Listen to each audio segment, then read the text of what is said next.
है बच्चों, जय हिंद। आज हम लोग पढ़ने वाले हैं ट्रांसफर ऑफ गैमीट्स। अभी तक हम लोग पढ़ रहे थे event in the sexually reproducing organism. तो 3 इवेंट आपको बताए गए थे। तो पहला इवेंट बताया गया था प्री फर्टिलाइजेशन, दूसरा इवेंट बताया गया था फर्टिलाइजेशन और तीसरा इवेंट है पोस्ट फर्टिलाइजेशन। तो हमने पढ़ा प्री फर्टिलाइजेशन। तो प्री फर्टिलाइजेशन में पहला स्टेप देखा था गैमेटोजेनेसिस, और गैमेटोजेनेसिस में हमने पढ़ा था oogenesis और स्पर्मेटोजेनेसिस। आज हम लोग सीखने वाले हैं गैमीट्स ट्रांसफर। अब गैमेटोजेनेसिस के दौरान गैमीट्स बन जाते हैं, मेल गैमीट्स बनता है और फीमेल गैमीट्स बनता है। तो फीमेल गैमीट्स हमेशा नॉन मोटाइल होता है, जबकि मेल गैमीट्स हमेशा मोटाइल होता है। तो नॉन मोटाइल जो होगा वो स्टेशनरी है, कहने का मतलब उस नॉन मोटाइल गैमीट्स तक, मतलब फीमेल गैमीट्स तक मेल गैमीट पहुंचेगा। तो किस माध्यम से या किस तरीके से मेल गैमीट फीमेल गैमीट तक पहुंचता है। जैसे यूनिसेक्सुअल की अगर हम बात करें तो मेल ह्यूमन मतलब मेल से स्पर्म, मेल के अंदर स्पर्म बनेगा, तो स्पर्म बनने के बाद फीमेल के बॉडी में कैसे ट्रांसफर होगा। उसी तरह से हम प्लांट्स की बात कर ले, मेल प्लांट से पॉलन ग्रेन निकल करके फीमेल प्लांट के फ्लावर्स तक कैसे पहुंचेगा। तो इसी को कहते हैं ट्रांसफर ऑफ गैमीट्स। तो ट्रांसफर ऑफ गैमीट्स की अगर हम बात करते हैं, कर सकते हैं सिंपली हम कर सकते हैं transfer of male gamete into the female body, मतलब मेल गैमीट्स का फीमेल बॉडी तक पहुंचना, यह कहलाएगा ट्रांसफर ऑफ गैमीट्स। तो अगर हम बात करें तो एनिमल्स में इसी ट्रांसफर ऑफ गैमीट्स को इंसेमिनेशन के नाम से जानते हैं, जबकि हम प्लांट्स में इस चीज को हम पॉलिनेशन के नाम से जानते हैं। तो transfer of gametes in the animal is called as the insemination and transfer of gametes in the plants is called as the pollination. तो एक एक करके हम लोग सीखने की कोशिश करते हैं। तो यहाँ पे हम सबसे पहले बात करते हैं ट्रांसफर ऑफ गैमीट्स। तो ट्रांसफर ऑफ गैमीट्स का मतलब मेल गैमीट्स का ट्रांसफर होना। जैसा कि हम जानते हैं male gamete are always motile and female gametes are non motile. कहने का मतलब वो स्टेशनरी होगा, कहने का मतलब उसमें मूवमेंट फीमेल गैमीट्स में नहीं होगा। लेकिन कुछ ऐसे भी ऑर्गेनिज्म हैं जिसमें मेल और फीमेल दोनों ही गैमीट्स स्टेशनरी होता है। मेल गैमीट भी स्टेशनरी होगा और फीमेल गैमीट्स भी स्टेशनरी होगा। और कुछ ऐसे भी ऑर्गेनिज्म हैं जिसमें मेल और फीमेल दोनों ही गैमीट्स मोटाइल होता है। तो आप कर सकते हैं, जैसे आप कर सकते हैं male and female both gametes are motile. तो दोनों ही गैमीट्स, इन जनरल मेल ही गैमीट्स केवल मोटाइल होता है, फीमेल गैमीट्स मोटाइल नहीं होता है। लेकिन एल्गी और फंजाई के कुछ स्पीसीज ऐसे हैं जिसमें मेल और फीमेल दोनों ही गैमेट्स मोटाइल होते हैं, दोनों ही मूवमेंट करते हैं। तो एनसीईआरटी का यह लाइन है, इसको हमको याद रखना है। तो mail and female both, mail and female gamete both motile. तो किस ऑर्गेनिज्म में दोनों ही मोटाइल होते हैं? तो सम एल्गी, अब कह सकते हैं फ्यू एल्गी, कुछ एल्गी एंड फंजाई, कुछ एल्गी एंड फंजाई, कुछ एल्गी में और कुछ फंजाई में बोथ मतलब दोनों ही गैमीट्स मोटाइल होते हैं। तो जो है ये एनसीईआरटी का लाइन है, ये नीट में क्वेश्चन पूछा जा चुका है। नेक्स्ट पॉइंट जो है water is required for the transfer of gamete in which plants. तो आप कह सकते हैं ऐसे कौन कौन से ऑर्गेनिज्म हैं जिसमें मेल गैमीट का ट्रांसफर वाटर के सहायता से होता है। तो वाटर एक मीडियम का काम करेगा जो गैमीट्स को ट्रांसफर करने में सहायता करेगा। तो water is required for transfer of gametes. तो किस ऑर्गेनिज्म में पानी की आवश्यकता पड़ेगी गैमीट्स को ट्रांसफर होने के लिए? कहने का मतलब मेल गैमीट्स को ट्रांसफर होने के लिए किसमें पानी की आवश्यकता होगी? तो कुछ ऑर्गेनिज्म है, जैसे हम बात कर सकते हैं जैसे एल्गी। तो एल्गी एक एक्वेटिक प्लांट है एल्गी। तो एल्गी में वाटर की आवश्यकता पड़ती है मेल गैमेट को ट्रांसफर होने के लिए। फंजाई की भी बात कर लेते हैं, फंजाई में भी ऐसा होता है, वाटर रिक्वायर्ड होता है। ब्रायोफाइट्स की बात कर लेते हैं, ब्रायोफाइटा में भी वाटर रिक्वायर्ड होता है। टेरिडोफाइटा की बात कर लेते हैं, तो टेरिडोफाइटा में भी वाटर की आवश्यकता होती है मेल गैमेट्स को ट्रांसफर करने के लिए। तो हम जान सकते हैं bryophyte, pteridophytes, bryophyte, pteridophytes, algae और फंजाई में वाटर की आवश्यकता होगी मेल गैमेट्स को ट्रांसफर होने के लिए। नेक्स्ट पॉइंट है, तो जो है इन प्लांट्स में which are the carrier of the male gametes.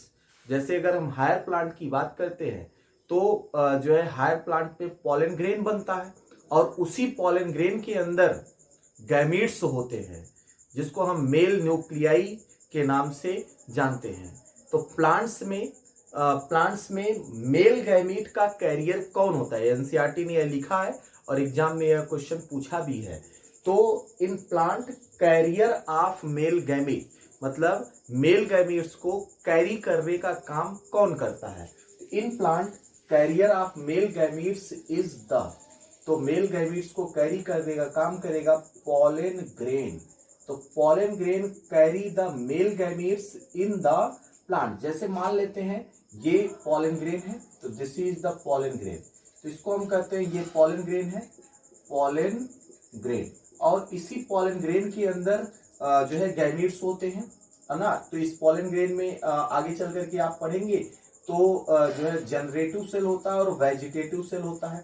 तो ये बड़ा वाला सेल जो होगा यह वेजिटेटिव सेल है, ये जो रेड वाला है ये जनरेटिव सेल है।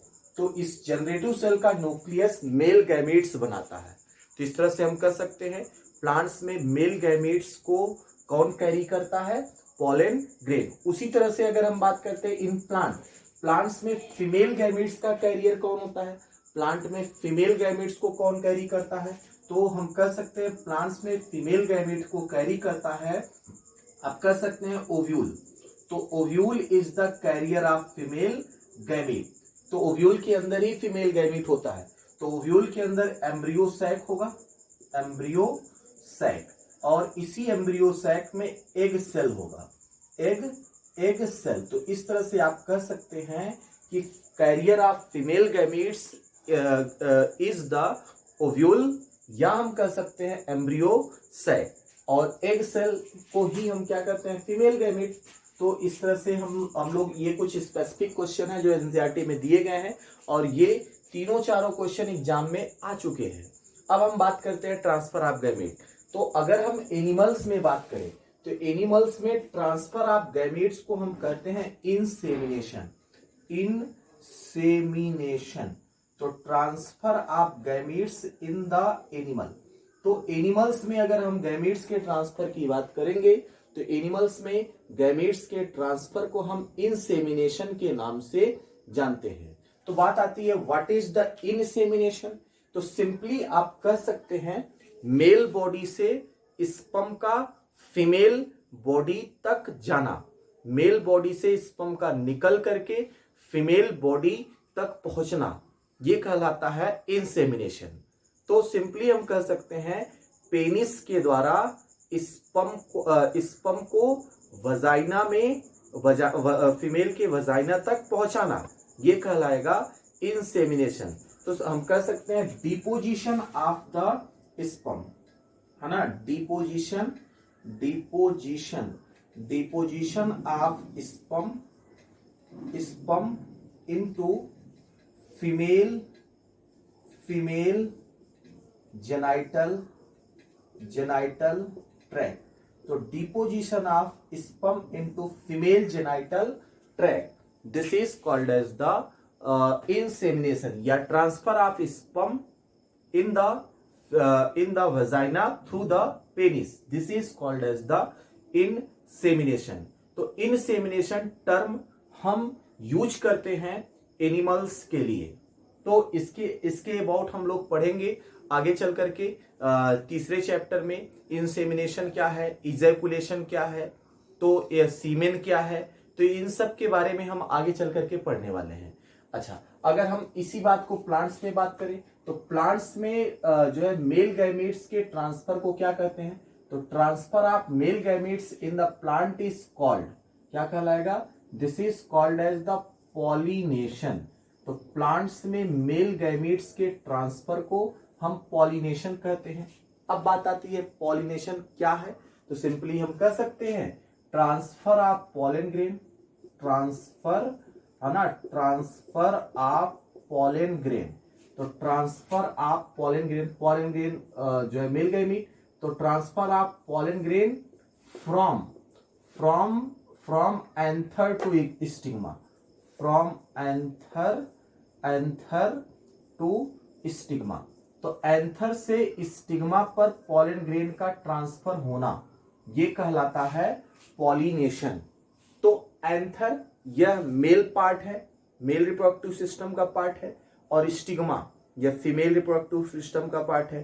तो एंथर से पॉलन ग्रेन का निकल करके स्टिग्मा पर जाना यह कहलाता है पॉलिनेशन। जैसे हम मान लेते हैं, तो दिस इज द एंथर, हम मान लेते हैं दिस इज द एंथर, यह एंथर है और इस एंथर के अंदर पॉलन ग्रेन भरा है, पॉलन ग्रेन, यह एंथर है और इस एंथर के अंदर पॉलन ग्रेन भरा है। जब एंथर फटता है तो ये पॉलन ग्रेन बाहर आ जाते हैं और ये पॉलन ग्रेन एक मीडियम के द्वारा, मीडियम के थ्रू, पॉलन ग्रेन मीडियम के थ्रू ट्रांसफर होंगे स्टिग्मा तक। मीडियम क्या है, अब ये मीडियम जो होगा एयर हो सकता है, आप कह सकते हैं हवा हो सकता है, या आप कह सकते हैं पानी हो सकता है ना, वाटर हो सकता है, या मीडियम कोई एनिमल्स हो सकता है या इंसेक्ट हो सकता है।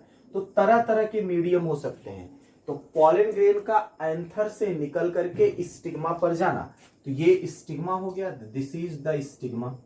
तो यह स्टिग्मा है, यह स्टिग्मा और ये स्टाइल और ये ओवरी है, तो दिस इज द ओवरी।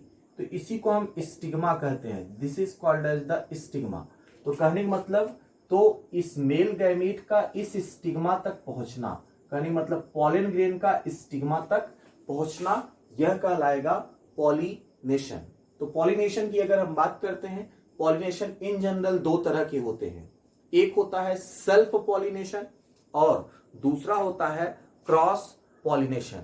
अगर हम सेल्फ पॉलिनेशन की बात करें तो सेल्फ पॉलिनेशन यह मोनोशियस कहने का मतलब बाइसेक्सुअल फ्लावर या बाइसेक्सुअल प्लांट का कैरेक्टरिस्टिक होता है, जबकि क्रॉस पॉलिनेशन या डाइसियस या यूनिसेक्सुअल में होता है। तो अगर हम बात करते हैं पॉलिनेशन इन जनरल दो टाइप के हो सकते हैं, एक हो सकता है सेल्फ पॉलिनेशन, तो सेल्फ पॉलिनेशन होता है, तो सेल्फ पॉलिनेशन हम कह सकते हैं जितने भी मोनोशियस हैं, जितने भी मोनोशियस का मतलब आपको बताया गया था कि बाइसेक्सुअल, जो बाइसेक्सुअल जो है प्लांट्स हैं या फ्लावर्स हैं, उनमें सेल्फ पॉलिनेशन होता है। तो सेल्फ पॉलिनेशन की अगर हम बात करते हैं तो सेल्फ पॉलिनेशन आप कह सकते हैं जैसे पी प्लांट में होता है, लेकिन मेंडल्स ने पी प्लांट में जबरदस्ती क्रॉस पॉलिनेशन करवाया था। आगे चल करके हम सीखने वाले हैं कैसे क्रॉस पॉलिनेशन पी प्लांट में करवाया गया है। तो P plant in general self pollinated plant है। तो सेल्फ पॉलिनेशन जिस ऑर्गेनिज्म में होगा उसमें स्टिग्मा और एंथर बहुत एक दूसरे के बहुत नजदीक होता है। तो सेल्फ पॉलिनेशन में होने के लिए किसी भी पॉलिनेटिंग एजेंट, कहने मतलब ये जो मीडियम है, इस मीडियम की आवश्यकता नहीं होती है। तो कह सकते हैं सेल्फ पॉलिनेशन में कह सकते हैं pollinating agent not required, pollinating agent not required. तो सेल्फ पॉलिनेशन में पॉलिनेटिंग एजेंट का रिक्वायरमेंट नहीं होता है। अच्छा, दूसरी हम बात करते हैं, दूसरा होगा क्रॉस पॉलिनेशन। तो क्रॉस पॉलिनेशन की हम बात करते हैं, तो क्रॉस पॉलिनेशन ये फीचर होता है इन जनरल आप कह सकते हैं जो डायसियस ऑर्गेनिज्म होते हैं, डायोसियस। तो डायसियस कहने का मतलब जो यूनिसेक्सुअल होते हैं, यूनिसेक्सुअल ऑर्गेनिज्म है या डायसियस हैं, उनमें क्रॉस पॉलिनेशन होता है। तो क्रॉस पॉलिनेशन होने के लिए, है ना, क्रॉस पॉलिनेशन होने के लिए पॉलिनेटिंग एजेंट की आवश्यकता पड़ती है। पॉलिनेटिंग एजेंट, तो pollinating agent required, pollinating agent required. तो यहाँ पे पॉलिनेटिंग एजेंट की आवश्यकता पड़ती है, तो कह सकते हैं यहाँ पर पॉलिनेटिंग एजेंट का रिक्वायरमेंट होता है। तो इस तरह से पॉलिनेशन दो तरह का हो गया, एक सेल्फ पॉलिनेशन है और दूसरा क्रॉस पॉलिनेशन है। तो अब हम यहाँ पे बात करते हैं पॉलिनेशन इन जनरल तीन तरह का हो सकता है। फर्दर ये तीन टाइप का हो सकता है।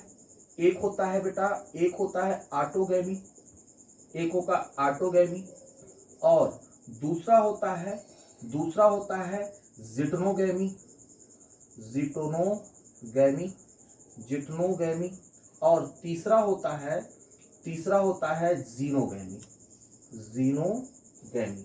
तो ऑटोगैमी, जिटनोगैमी और जीनोगैमी।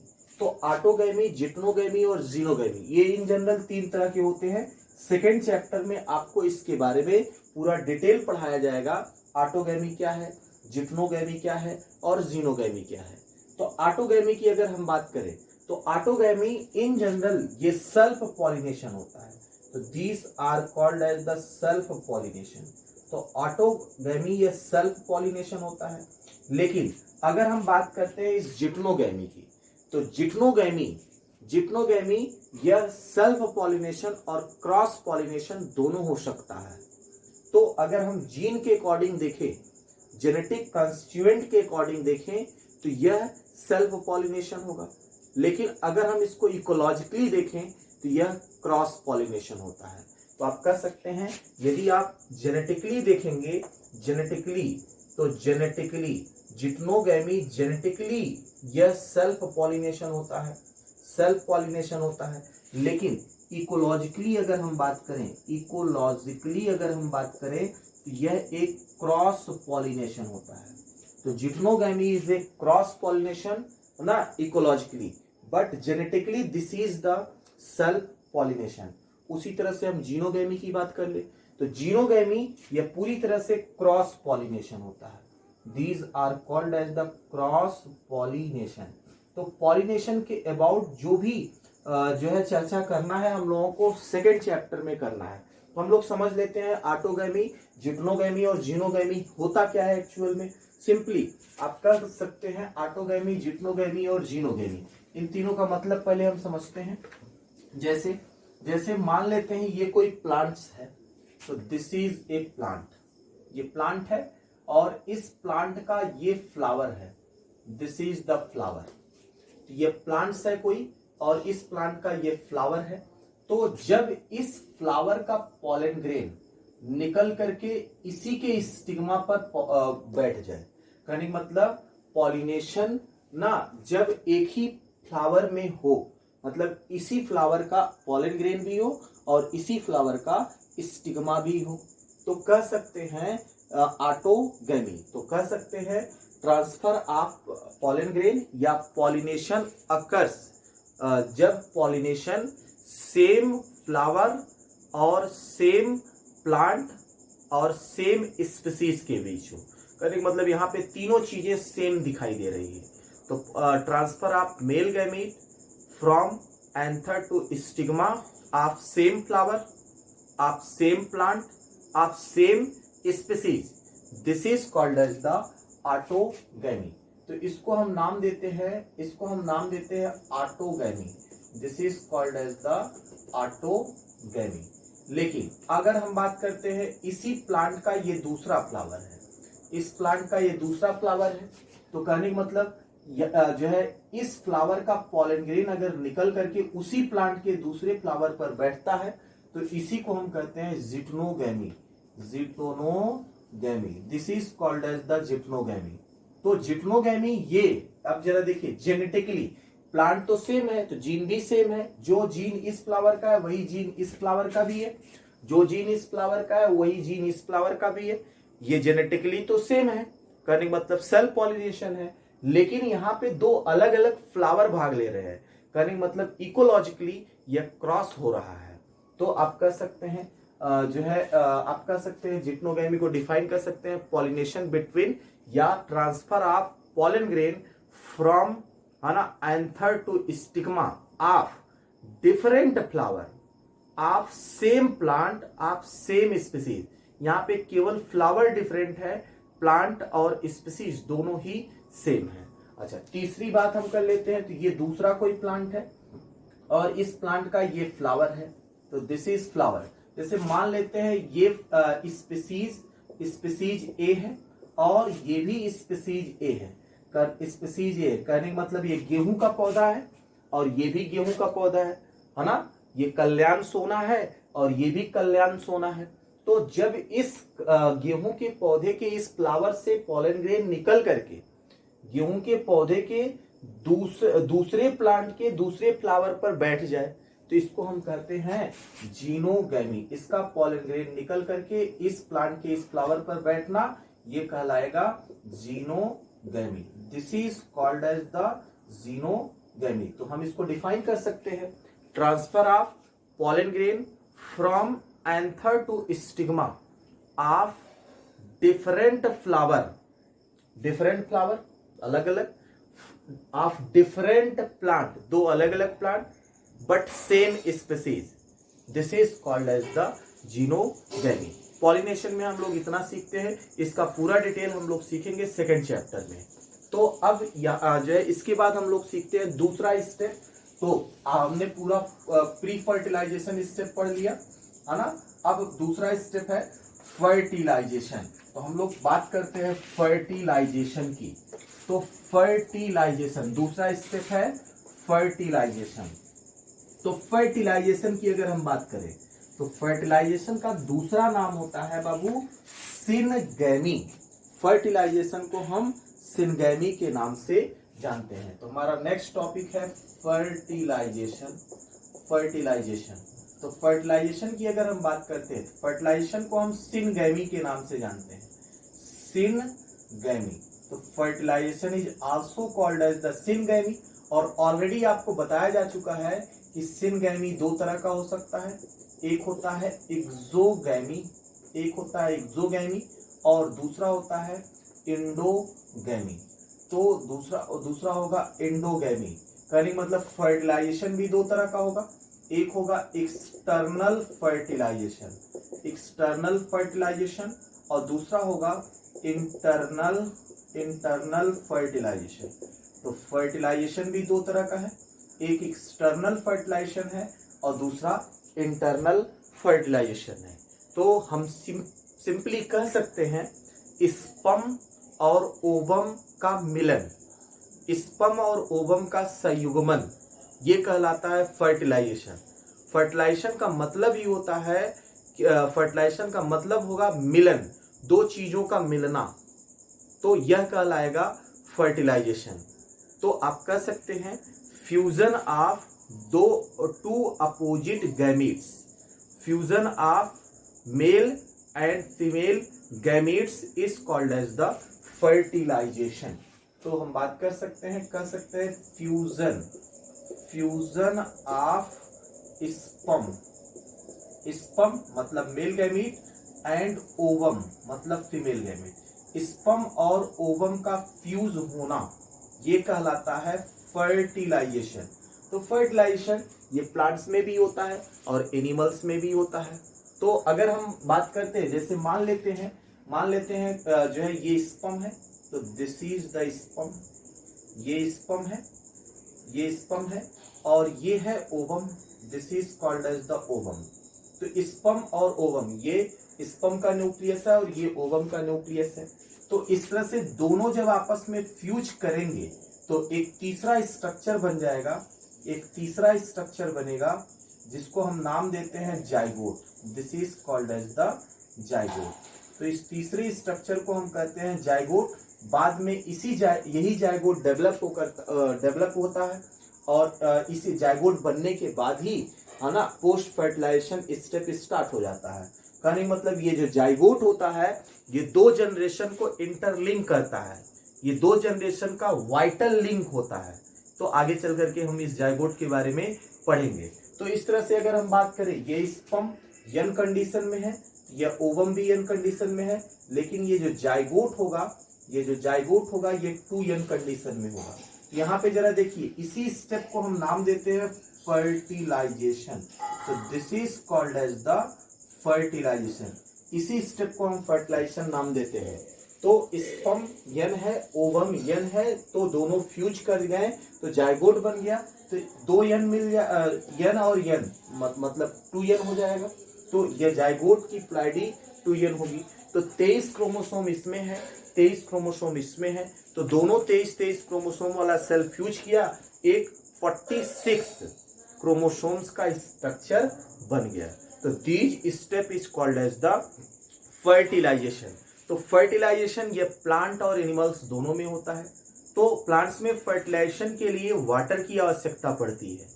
तो जैसे अगर हम कुछ ब्रायोफाइट टेरिडोफाइट्स की बात करते हैं, तो टेरिडोफाइट्स में फर्टिलाइजेशन के लिए वाटर की आवश्यकता होती है। इसीलिए वो वाटर जहाँ पर वाटर होता है उसी के आसपास ये प्लांट्स ग्रो भी करते हैं।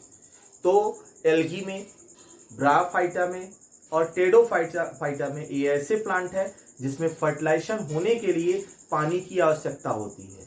तो पानी करता क्या है, तो पानी या जो वाटर है यह पॉलन ग्रेन को मींस मेल गैमीट्स को फीमेल गैमीट्स तक पहुंचाने का काम करता है। तो आप कह सकते हो एल्गी फंजाई, है ना, एल्गी में,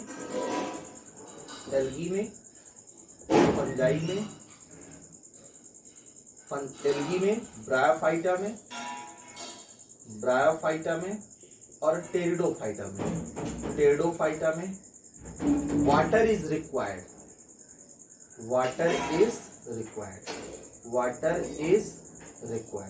तो पानी की आवश्यकता पड़ती है फर्टिलाइजेशन के लिए। बिना पानी का फर्टिलाइजेशन नहीं हो सकता है, क्योंकि गैमेट्स का ट्रांसफर ही नहीं हो पाएगा इस कार्ड से, इस कार्ड से उसमें फर्टिलाइजेशन के लिए पानी की आवश्यकता पड़ेगी ही पड़ेगी। तो इस तरह से हम कह सकते हैं, ये तो रहा फर्टिलाइजेशन का डेफिनेशन। नेक्स्ट हम बात करते हैं इस पे, जैसे अगर हम बात करते हैं साइट ऑफ फर्टिलाइजेशन, तो एनिमल्स में फर्टिलाइजेशन इन जनरल, जैसे अगर हम ह्यूमन की बात करते हैं तो ह्यूमन में फर्टिलाइजेशन कहाँ होगा, तो ह्यूमन में फर्टिलाइजेशन ना कहाँ पे होता है, फैलोपियन ट्यूब। तो फैलोपियन ट्यूब में होता है। तो फैलोपियन ट्यूब क्या होता है, यह फीमेल में पाया जाता है। तो फीमेल में फैलोपियन ट्यूब पाया जाता है, उसी फैलोपियन ट्यूब में जाइगोट का फॉर्मेशन होता है। कहने का मतलब फर्टिलाइजेशन होता है। तो site of fertilization in the human, this is the fallopian tube. यदि हम हायर प्लांट की बात करें, अगर हम हायर प्लांट की बात करते हैं, जैसे अगर हम एंजियोस्पर्म की बात करें, तो एंजियोस्पर्म में फर्टिलाइजेशन कहाँ होगा, तो site of fertilization is the ovule. तो एंजियोस्पर्म में ओव्यूल पाया जाता है, ओव्यूल के अंदर एम्ब्रियो सैक पाया जाता है, एम्ब्रियो सैक, और उसी एम्ब्रियो सैक में आप कह सकते हैं एग सेल होता है। और इस तरह से ovule is the site of fertilization in the angiosperm. यह ओव्यूल किस में होता है, यह ओवरी में होता है। ये सब बातें हम लोग सेकंड चैप्टर में सीखेंगे। अच्छा, अगर हम कुछ और भी प्लांट्स की बात कर ले, जैसे ब्रायोफाइटा की बात कर ले, तो ब्रायोफाइट्स और टेरिडोफाइट्स की अगर हम बात कर ले,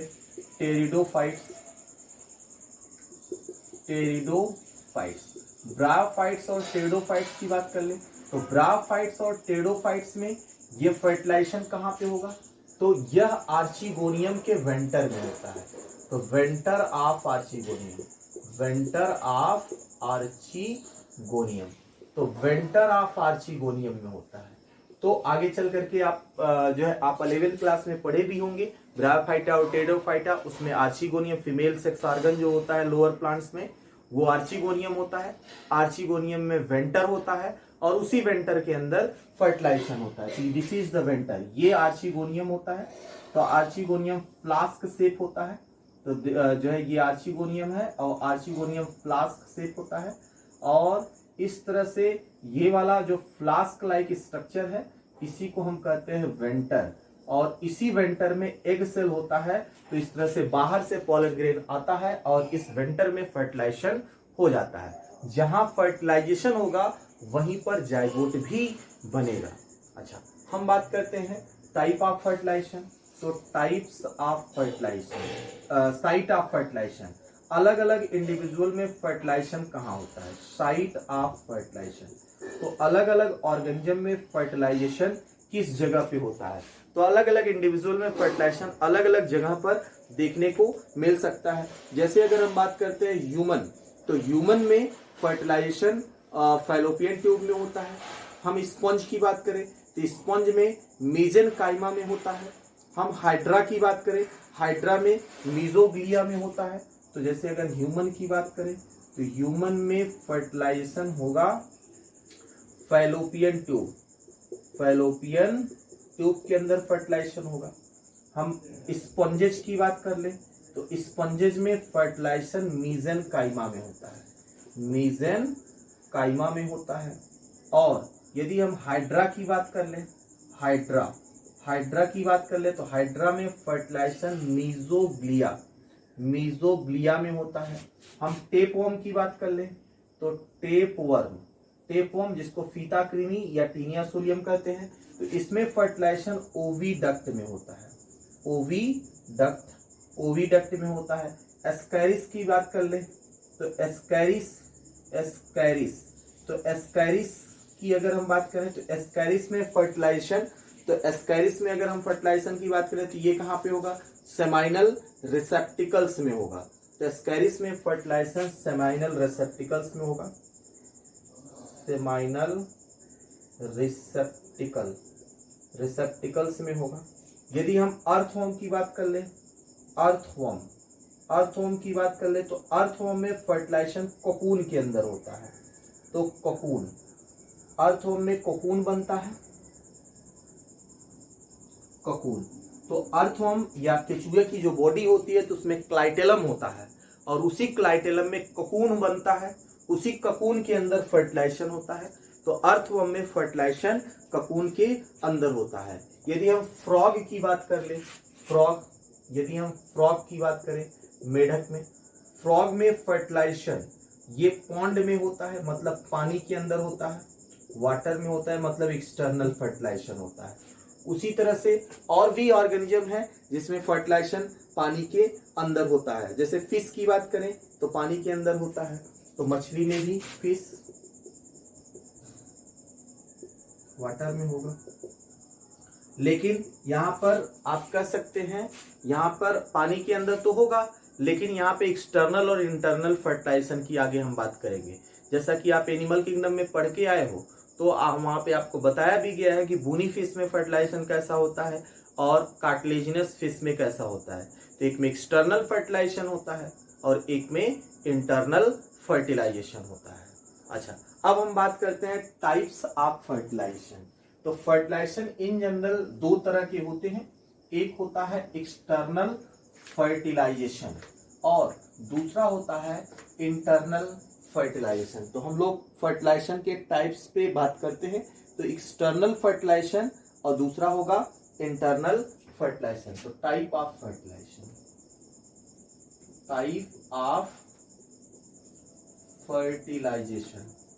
तो टाइप ऑफ फर्टिलाइजेशन, तो फर्टिलाइजेशन दो टाइप का है। पहला है एक्सटर्नल फर्टिलाइजेशन, तो नाम से क्लियर है, एक्सटर्नल मतलब बाह्य फर्टिलाइजेशन, मतलब जब फर्टिलाइजेशन बॉडी के बाहर होता है ऐसे फर्टिलाइजेशन को हम कहते हैं एक्सटर्नल फर्टिलाइजेशन। तो fertilization, fusion of male and female gametes outside of the female body, जब फीमेल बॉडी के बाहर मेल और फीमेल गैमेट्स का फ्यूजन हो तो ऐसे फ्यूजन को, ऐसे फर्टिलाइजेशन को एक्सटर्नल फर्टिलाइजेशन नाम देते हैं। हम कह सकते हैं fertilization occurs outside of female body, outside of female body, जब फीमेल बॉडी के बाहर फर्टिलाइजेशन होता है, ऐसे फर्टिलाइजेशन को हम नाम देते हैं एक्सटर्नल फर्टिलाइजेशन। अच्छा, जो जिस ऑर्गेनिज्म में एक्सटर्नल फर्टिलाइजेशन होता है तो वो ऑर्गेनिज्म सिनक्रोनी शो करते हैं। तो एक्सटर्नल फर्टिलाइजिंग ऑर्गेनिज्म जिसमें भी एक्सटर्नल फर्टिलाइजेशन होता है वो सिनक्रोनी शो करते हैं।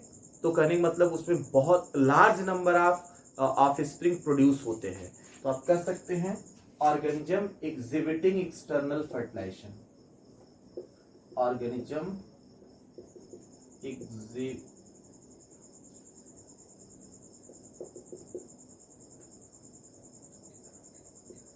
Exhibiting external fertilization, external fertilization, जिस ऑर्गेनिज्म में एक्सटर्नल फर्टिलाइजेशन होता है तो क्या शो करते हैं, सो ग्रेट सिनक्रोनी, ग्रेट सिनक्रोनी। जिस ऑर्गेनिज्म में एक्सटर्नल फर्टिलाइजेशन होता है तो वो सिनक्रोनी शो करते हैं, उसमें सिनक्रोनी होता है। तो इस तरह से कर सकते हैं, जैसे एग्जांपल आप कर सकते हैं बोनी फिश, बोनी फिश। तो सिनक्रोनी किसमें होता है, बोनी फिश और आप कर सकते हैं फ्रॉग। एनसीईआरटी में ये दो एग्जांपल मेंशन किया गया है और ये लाइन बस एज इट इज याद कर लेंगे, आगे चल करके ये हमको बेटर समझ में आ जाएगा। जब तीसरा चैप्टर पढ़ाएंगे तो वहां पे बढ़िया से समझ में आ जाएगा यहाँ पे कहना क्या चाह रहा है। यहाँ पे थोड़ा सा लिंक दिया है, बस वही चीज अभी याद रखना, तो आगे चल करके हम इसको और डिटेल में जान पाएंगे। तो एक्सटर्नल फर्टिलाइजेशन की अगर हम बात करते हैं तो जो भी ऑर्गेनिज्म ग्रेट सिंक्रोनी शो करेगा, जिसमें भी एक्सटर्नल फर्टिलाइजेशन होगा, तो उसमें a large number of spring produce करते हैं होते हैं। तो आप कह सकते हैं जिसमें एक्सटर्नल फर्टिलाइजेशन होगा तो produce large number of spring. तो जो बाहर फर्टिलाइजेशन करते हैं, जिसमें जिस ऑर्गेनिज्म में बाहर फर्टिलाइजेशन होता है उसमें ज्यादा संख्या में बच्चे पैदा होते हैं। जैसे बुनी फिश की आप बात कर लो, जैसे आप फ्रॉग की बात कर लो, बहुत सारे ऐसे ऑर्गेनिज्म हैं। तो एक्सटर्नल फर्टिलाइजेशन किसमें होता है, जैसे हम बात कर लेते हैं स्पंज में होता है, जैसे फ्रॉग में होता है, अर्थवर्म में होता है, स्टार फिश में होता है, फिश में होता है। तो एग्जांपल इसको याद कर लेते हैं। एक्सटर्नल फर्टिलाइजेशन आप कह सकते हैं फ्रॉग में होता है, फिश में होता है, दूसरा अर्थवर्म में होता है, अर्थवर्म। तो ध्यान दीजिएगा, अर्थवर्म में फर्टिलाइजेशन ककून के अंदर होता है और ये जब ककून जमीन में आता है, सॉइल में आता है, तब जाकर के इसके अंदर स्पर्म और ओवम फर्टिलाइज्ड होते हैं। तो इस तरह से कह सकते हैं फीमेल बॉडी के बाहर फर्टिलाइजेशन हो रहा है, ककून के अंदर भले हो रहा है लेकिन फीमेल बॉडी के बाहर फर्टिलाइजेशन हो रहा है। तो नेक्स्ट हम बात करते हैं इंटरनल फर्टिलाइजेशन की। इंटरनल फर्टिलाइजेशन,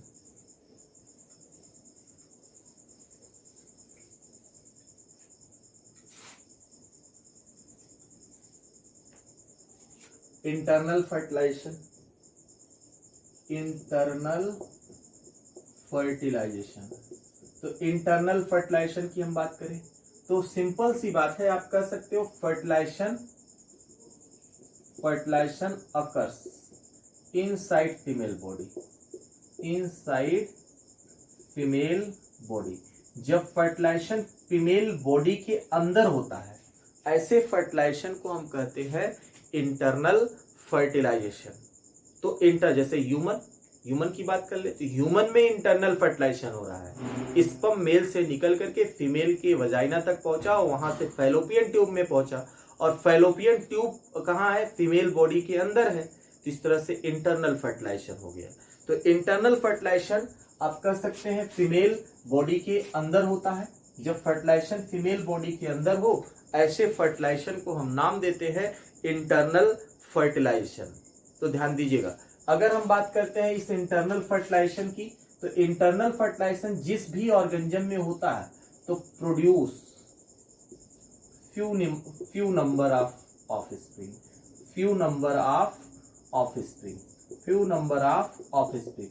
तो जिसमें इंटरनल फर्टिलाइजेशन होता है उसमें जो है बहुत ज्यादा इंडिविजुअल या ऑफस्प्रिंग या बच्चे वो पैदा नहीं करता है।